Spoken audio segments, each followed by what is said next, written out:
নেশামুক্ত সমাজ গড়তে জিয়াগঞ্জ পুলিশের হাতে এলো এক বড় সাফল্য। গোপন সূত্রে খবরের ভিত্তিতে সোমবার গভীর রাতে আমাইপাড়া মোড় এলাকায় বিশেষ অভিযান চালায় জিয়াগঞ্জ থানার পুলিশ। অভিযানে ইন্দ্রজিৎ দাস নামে এক ব্যক্তির দোকানে তল্লাশি চালিয়ে বিপুল পরিমাণে বিভিন্ন ধরনের দেশীয় বিদেশি মদ উদ্ধার করা হয়। পুলিশ সূত্রে জানা গিয়েছে, ঘটনাস্থল থেকে পরেশ ঘোষ এবং প্রদীপ ধর ওরফে ছোটকাকে আটক করা হয়।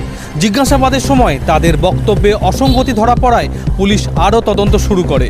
পুলিশি জেরায় ধৃতরা স্বীকার করে বলেন, ইন্দ্রজিৎ দাসের দোকানে বেআইনিভাবে দেশীয় বিদেশি মদ একত্রিত করে মজুত করে রাখা হতো এবং অধিক মুনাফার আশায় তা চড়া দামে বিক্রি করা হচ্ছিল।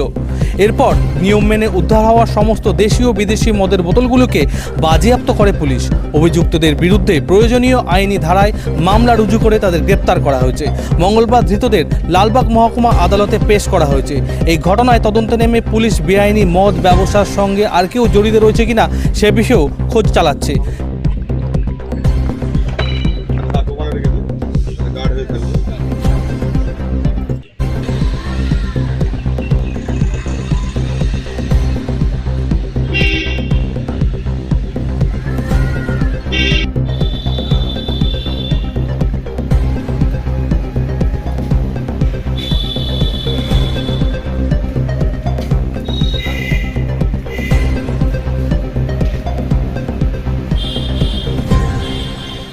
নেশামুক্ত সমাজ গড়ার লক্ষ্যে পুলিশের এই অভিযানকে শহরের বেশ কিছু শুভবুদ্ধি সম্পন্ন মানুষেরা অভিবাদন জানিয়েছেন।